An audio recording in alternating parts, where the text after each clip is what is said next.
오순절 후 15번째 주일 예배를 드리시겠습니다. 소년이라도 피곤하며 곤비하며 장정이라도 넘어지며 자빠지되 오직 여호와를 앙망하는 자는 새 힘을 얻으리니 독수리 날개치며 올라감 같을 것이요 다른 박질하여도 곤비치 아니하겠고 걸어가도 피곤치 아니하리로다. 아멘. 만군의 하나님, 우리를 향하여 돌이키시고 주의 얼굴빛을 비추사 우리로 구원을 얻게 하옵소서.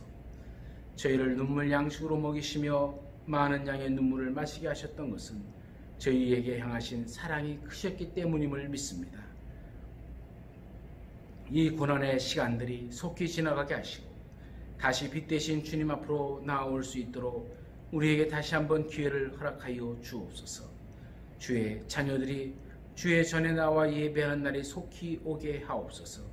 주님이 우리에게 비추시는 치유의 빛이 우리의 심령에, 가정에, 이 나라 가운데 비추어서 모든 약한 것들과 부족한 것들이 풍성함과 강함으로 바뀌어지는 기적의 역사가 이루어지게 하옵소서.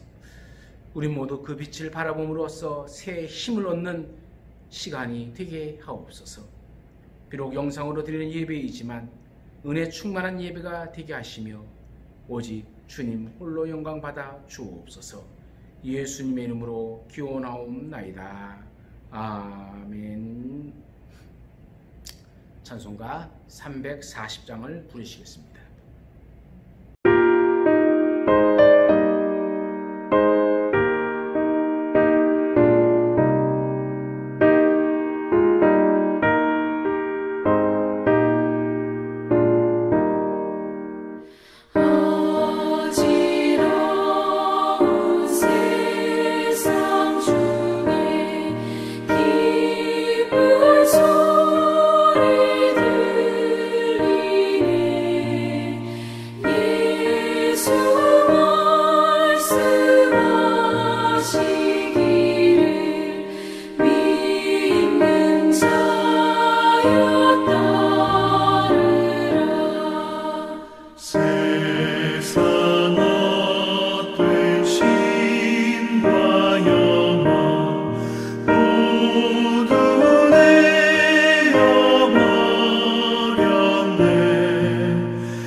언제나 우리 가운데 선을 이루시는 하나님 아버지, 무더운 바람이 지나가게 해주시고 시원한 바람이 우리 곁을 스쳐가는 가을을 맞이하였습니다. 곡식들과 과일들이 저마다의 열매와 그 기세를 뽐내며 한껏 자랑하고 있습니다. 오늘 우리는 무엇을 열매 맺고 있으며 무엇을 자랑하고 있는지 자신을 돌아보는 귀한 시간이 되게 하옵소서. 기도하옵기는 우리의 삶 속에서 주님이 우리에게 베풀어 주셨던 그 은혜의 열매들을 잘 맺게 하여 주시고 오직 주님을 자랑하는 우리의 삶이 되게 하옵소서. 비록 코로나로 인하여 주께서 핏값으로 사신 교회가 우리의 잘못된 선택과 판단으로 말미암아 세상의 지탄의 대상이 되었지만 주님은 우리 가운데 주님의 구루터기를 남겨두시어서 그들로 주의 교회를 다시 온전하게 거룩하게 만들어 가실 줄 믿습니다. 이 거룩한 초대에 우리의 모습이 형국 교회의 모든 성도들의 이름이 기록되어지기를 간절히 기도합니다. 세상 사람들이 저마다 이기적인 모습으로 산다 할지라도 주님의 자녀들은 서로 배려하며 주의 사랑을 나타내며 살아가게 하옵소서. 지극히 작은 것 하나라도 끝까지 사랑하시는 주님처럼 우리도 포기하지 말고 인내하며 주님의 선하신 뜻을 이루며 살아가는 백성들이 되게 하옵소서. 이 나라의 정치인들에게 지혜를 주시고 주의 자녀들에게 참된 소망을 주시어 이 모든 환난을 넉넉히 이기고 더욱더 감사와 기쁜 마음으로 주 앞에 서는 날이 속히 오게 하옵소서. 건강 문제 때문에, 물질적인 문제 때문에, 가정적인 문제 때문에 신음하는 모든 이들에게 주의 평안을 주시어 그 모든 상황이 회복되어지게 하옵소서. 오늘도 우리의 예배를 흠양하여 주시고 거룩하신 하나님의 뜻이 주의 자녀들을 통하여 온 천하에 드러나게 하옵소서. 모여 예배하는 그 시간을 사모하며 눈물 흘리며 가슴치며 간구하며 기도하는 이들을 위로하여 주시고 오늘 주시는 말씀을 통하여 다시 한번 새 힘을 얻게 하옵소서. 형국 교회의 모든 일에게 오늘도 주의 은혜의 담비를 내려주시어 우리 모두가 다시 모여 예배하는 날 서로 기뻐하며 감사하는 예배를 드리게 하옵소서. 거룩하신 예수님의 이름으로 기도드리옵나이다. 아멘. 오늘 우리에게 주시는 우리 주님의 말씀은 요한복음 4장 21절에서 24절까지의 말씀입니다. 말씀을 봉독합니다. 예수께서 이르시되 여자여 내 말을 믿으라. 이 산에서도 말고 예루살렘에서도 말고 너희가 아버지께 예배할 때가 이르리라. 너희는 알지 못하는 것을 예배하고 우리는 아는 것을 예배하노니 이는 구원이 유대인에게서 남이라. 아버지께 참되게 예배하는 자들은 영과 진리로 예배할 때가 오나니 곧 이때라. 아버지께서는 자기에게 이렇게 예배하는 자들을 찾으시느니라. 하나님은 영이시니 예배하는 자가 영과 진리로 예배할지니라. 아멘. 성가 찬양은 주를 위한 이곳에입니다. 다같이 경건한 마음으로 들으시고 아신 분은 같이 따라 부르시기를 바랍니다.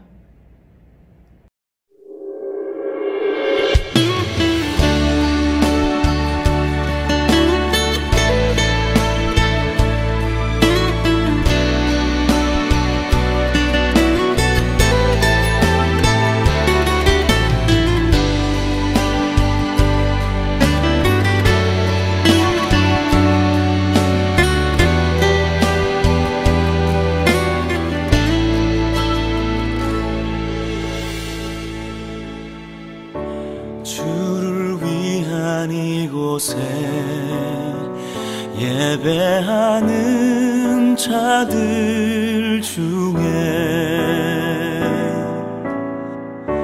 그가 찾는 이 없어 주님께서 슬퍼하시네. 주님이 찾으시는 그 한 사람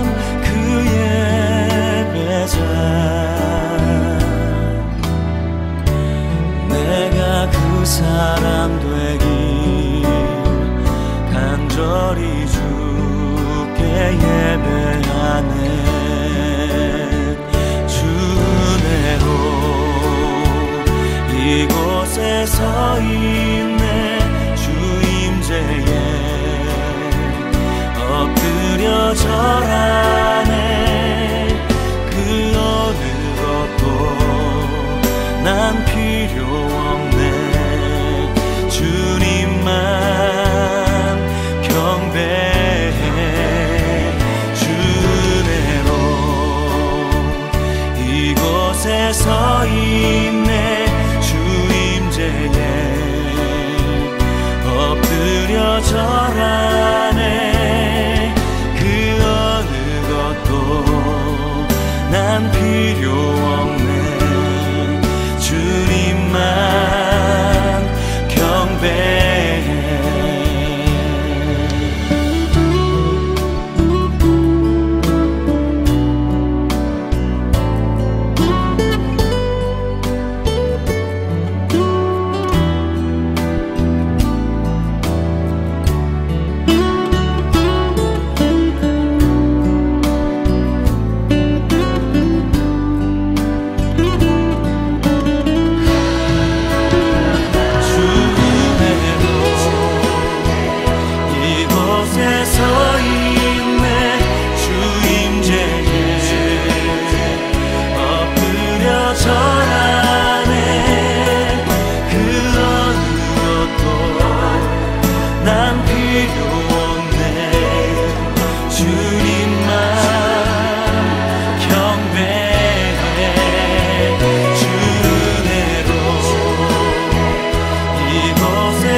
이곳에 서 있네. 주 임재에 엎드려 절하네. 그 어느 것도 난 필요 없네. 주님만 경배해. 그 어느 것도 난 필요 없네. 주님만 경배해.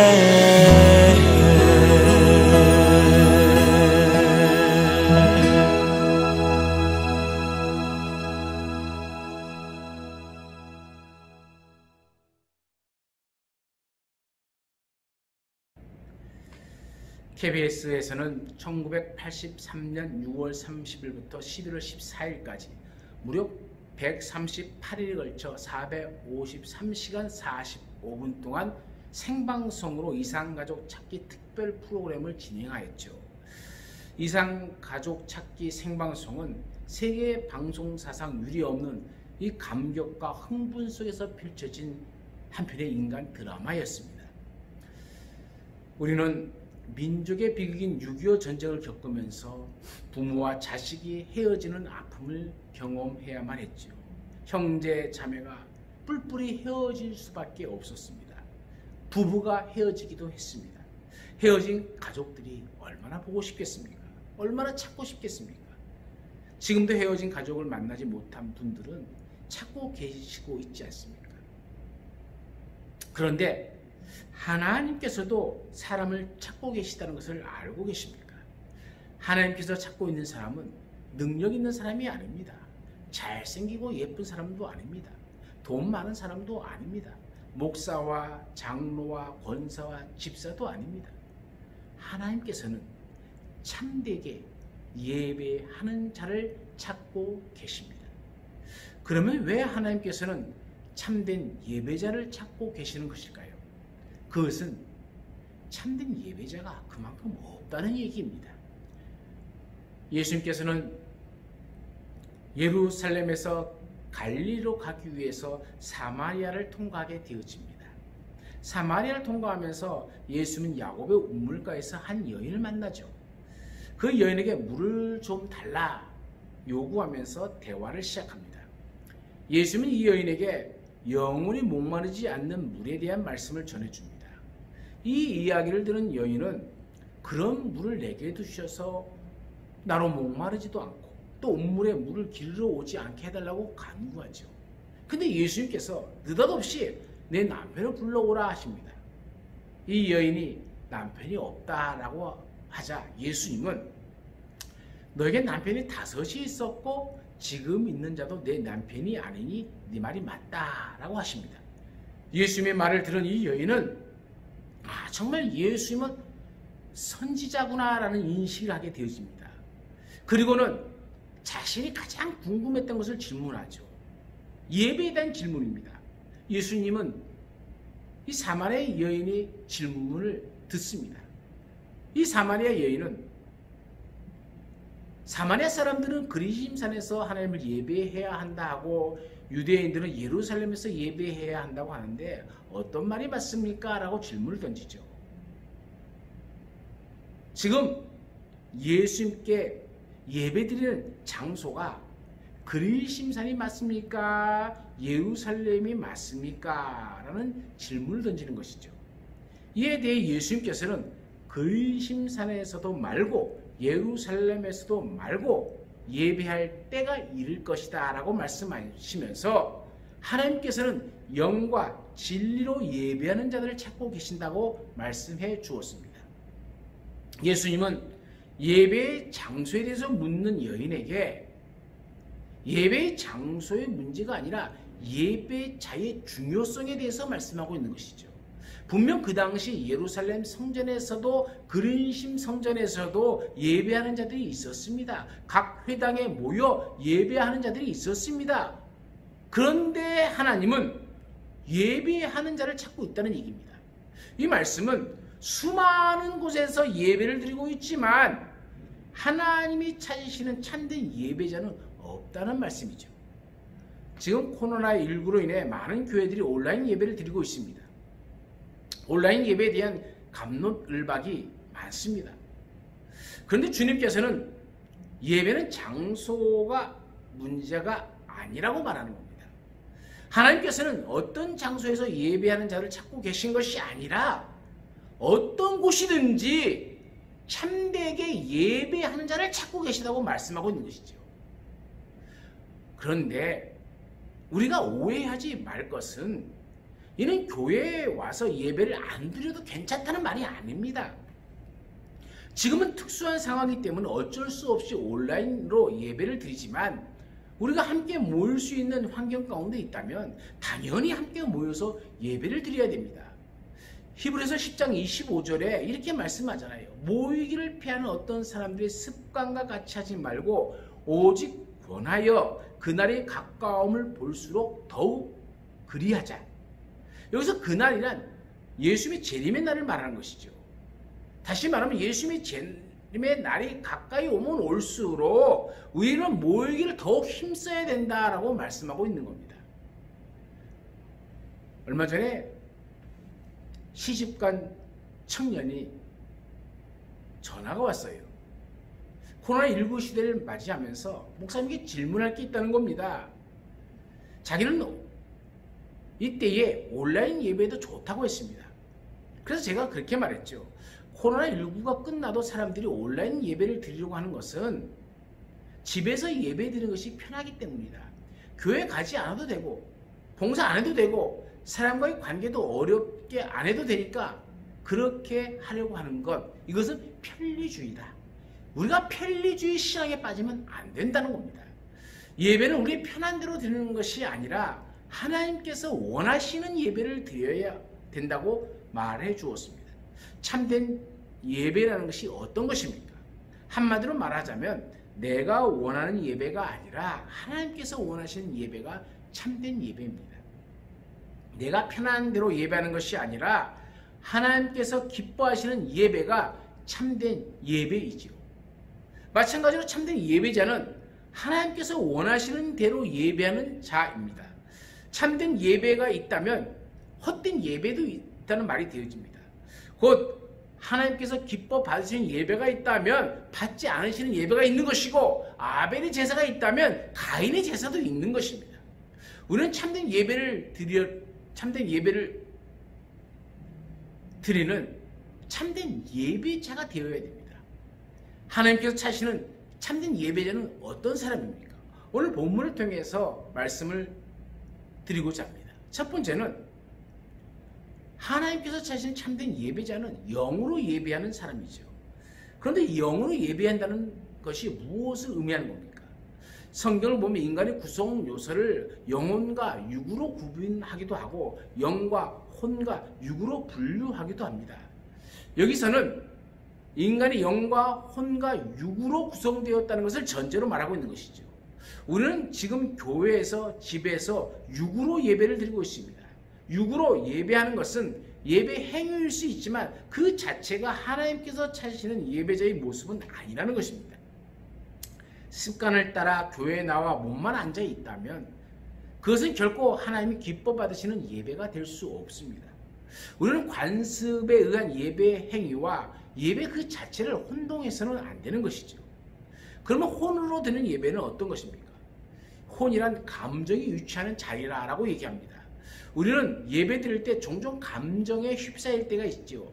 때로는 감정이 격해져서 눈물을 흘리기도 하고 기쁨에 겨워 감격에 젖기도 합니다. 이렇게 나의 감정이 터치가 되면 은혜 받았다고 생각합니다. 반대로 감정이 터치가 되어지지 않으면 은혜를 못 받았다고 생각합니다. 하지만 눈물이나 감격은 진정한 예배의 척도가 아닙니다. 오히려 감정이 우리의 예배를 방해할 수가 있습니다. 제가 옛날에 청년부 사역을 할 때에 큰 혼란에 빠진 적이 있었죠.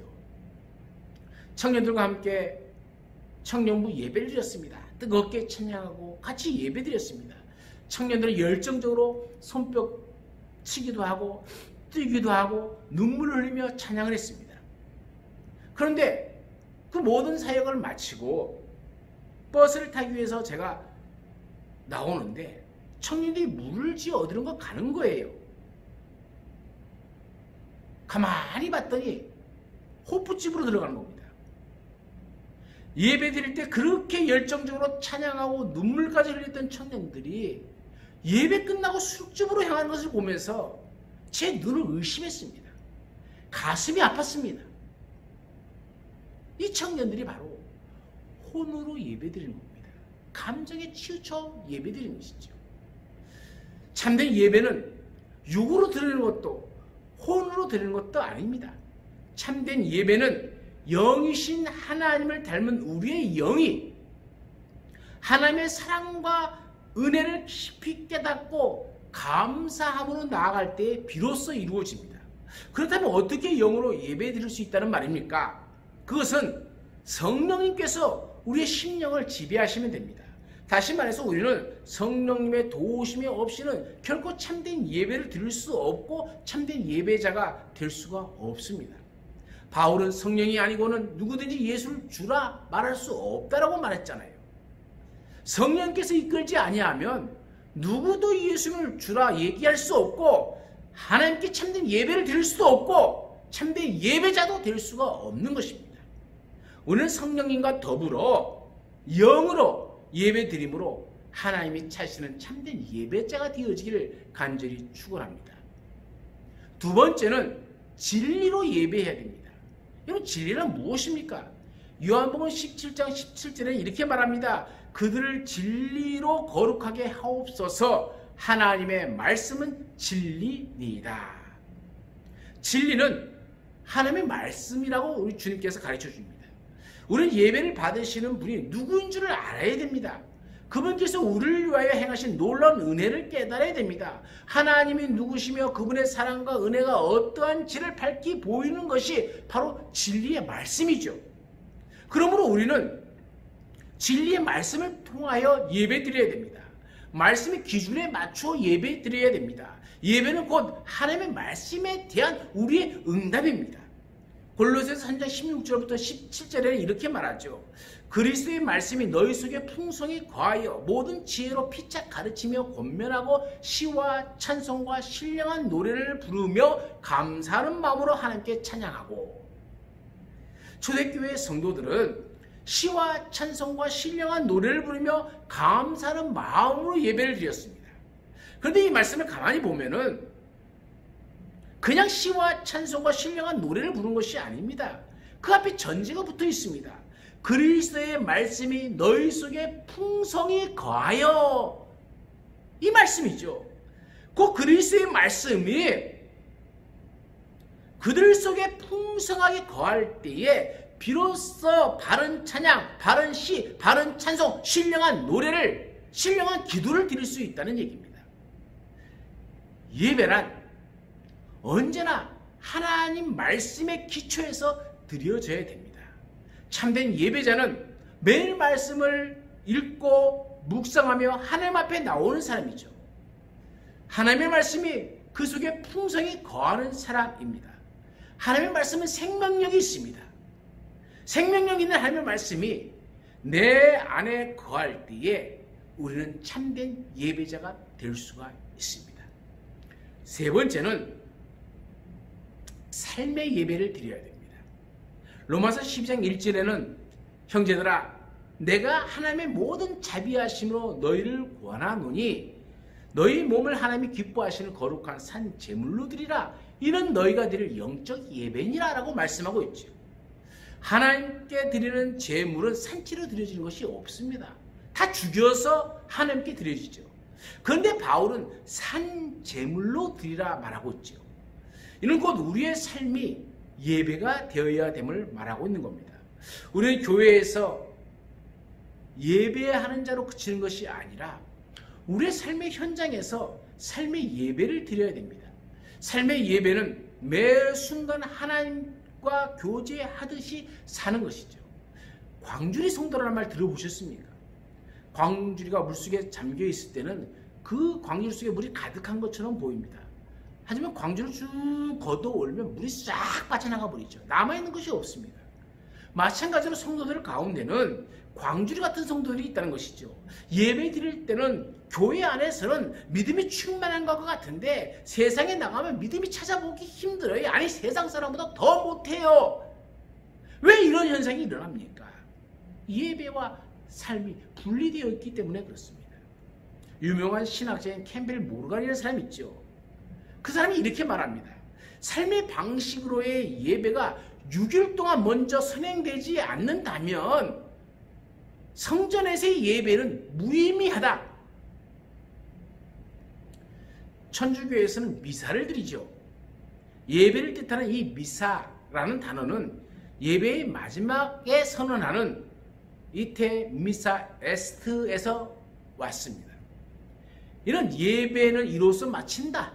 하나님을 섬기기 위하여 세상을 향해 나아간다 라는 그런 뜻입니다. 다시 말해 진정한 예배, 그 예배를 세상 속에서 드려라, 그 의미입니다. 예배 다음의 예배라는 말이죠. 참된 예배는 주일 예배 축도 후에 비로소 시작된다는 말입니다. 이처럼 참된 예배자는 주일 예배로 끝나는 것이 아니라 삶의 예배자로 살아가야 됩니다. 사랑하는 성도 여러분, 지금도 하나님께서는 예배 장소와 상관없이 참된 예배자를 찾고 계십니다. 우리는 헛된 예배가 아니라 하나님께서는 받으시는 참된 예배를 드려야 됩니다. 하나님이 찾으시는 참된 예배자가 되어야 됩니다.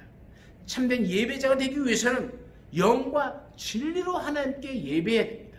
교회 안에서의 예배자로 그치는 것이 아니라 세상 속에 들어가서 삶의 예배자가 되어야 됩니다. 저와 여러분은 이런 참된 예배자가 되어서 하나님이 기뻐하시는 예배를 드릴 수 있기를 간절히 축원합니다. 우리 가운데 함께 하신 하나님, 하나님이 예배하는 자를 찾으십니다. 우리가 진정으로 예배하는 자가 되게 하옵소서.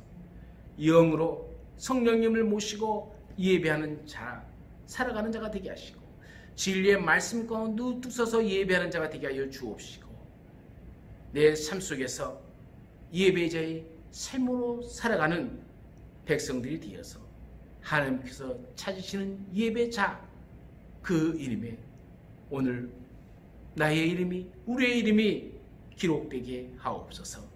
언제나 함께 하시는 예수님의 이름으로 기도드리옵나이다. 아멘.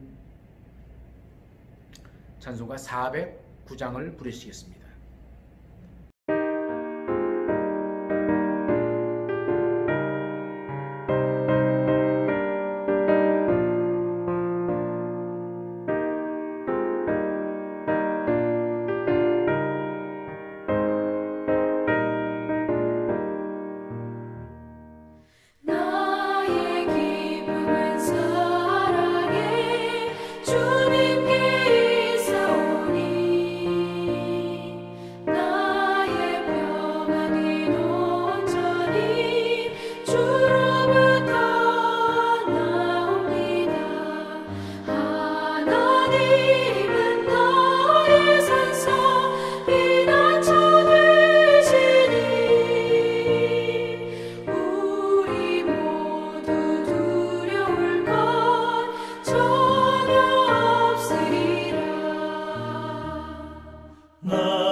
하나님은